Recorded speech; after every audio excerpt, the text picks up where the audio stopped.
क्या ये कहना गलत है कि भगवान कृष्ण ने झूठ कहा, या फिर हमने सत्य को बहुत सीमित अर्थों में समझ लिया है? ये एक असहज प्रश्न है और शायद इसी कारण आवश्यक भी, क्योंकि महाभारत में कृष्ण को धर्म का मार्गदर्शक कहा जाता है, लेकिन उन्हीं पर असत्य बोलने के आरोप भी लगाए जाते हैं। ये पंक्ति अपने आप में पूर्ण है। यदि कृष्ण झूठे थे तो धर्म की परिभाषा क्या है? महाभारत की कथा अधिकांश लोग जानते हैं। एक ही कुल के दो पक्ष, पांडव और कौरव। युद्ध सिंहासन का नहीं, धर्म का बन जाता है। और इस युद्ध में कृष्ण स्वयं शस्त्र नहीं उठाते। वे राजा नहीं हैं, वे सेनापति नहीं हैं, वे मार्गदर्शक हैं, रणनीतिकार हैं और निर्णयों के साक्षी हैं। यहीं से प्रश्न शुरू होता है, क्योंकि युद्ध के कुछ प्रसंगों में कृष्ण ऐसे वाक्य कहते हैं जो शब्दों में पूर्ण सत्य नहीं है। अश्वत्थामा के संदर्भ में या युद्ध की दिशा मोड़ने वाले कुछ संकेतों में इन्हें अक्सर कृष्ण के 5 झूठ कहकर प्रस्तुत किया जाता है। लोकप्रिय व्याख्या इसे दैवी लीला कहती है। कहा जाता है कि ईश्वर के लिए सत्य और असत्य मानव अर्थों में लागू नहीं होते। कहा जाता है कि जो कुछ हुआ वो नियति थी, कृष्ण केवल माध्यम थे। ये व्याख्या आस्था को संतुष्ट करती है, लेकिन ये प्रश्न को टाल देती है, क्योंकि यदि हर निर्णय दैवी इच्छा कह दिया जाए तो मनुष्य की जिम्मेदारी समाप्त हो जाती है। महाभारत इतना सरल ग्रंथ नहीं है। ये केवल देवताओं की कथा नहीं, ये मनुष्यों के निर्णयों का ग्रंथ है। अब प्रश्न को और गहराई से देखना होगा। धर्मशास्त्रों में सत्य का अर्थ केवल वाक्य की शुद्धता नहीं है। सत्य वो नहीं जो केवल कहा जाए, सत्य वो है जो धर्म की रक्षा करे। ये एक कठिन अवधारणा है, क्योंकि यहां सत्य परिणाम से जुड़ जाता है। ये पंक्ति अपने आप में पूर्ण है। धर्म का संकट तभी आता है जब हर विकल्प अधूरा हो। कृष्ण के निर्णय हमेशा ऐसे क्षणों में आते हैं जहां हर विकल्प किसी न किसी प्रकार का अन्याय उत्पन्न करता है।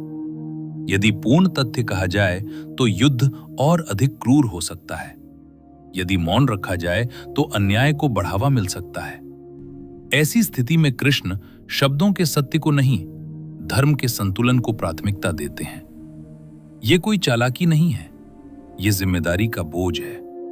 जब कृष्ण किसी तथ्य को अधूरा रखते हैं तो उसका उद्देश्य किसी व्यक्ति का लाभ नहीं होता। उद्देश्य होता है हिंसा को सीमित रखना।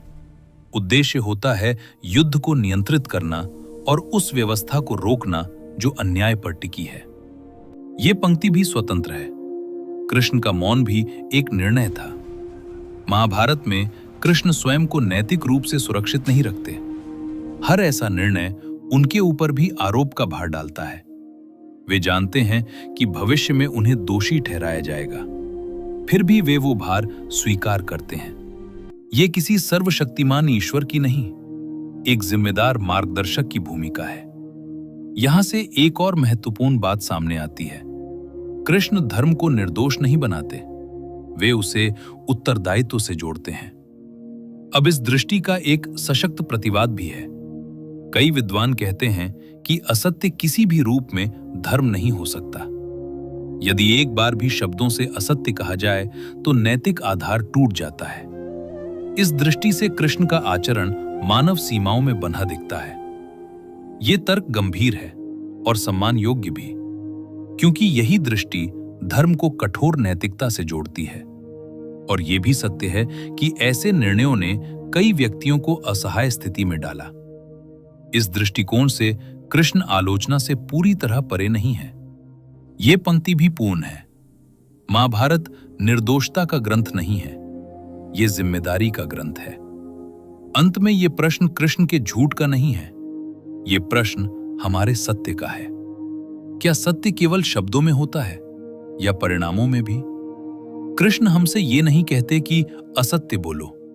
वे ये दिखाते हैं कि हर संकट में सत्य सरल नहीं होता और कभी-कभी धर्म की रक्षा का भार किसी एक व्यक्ति को अकेले उठाना पड़ता है।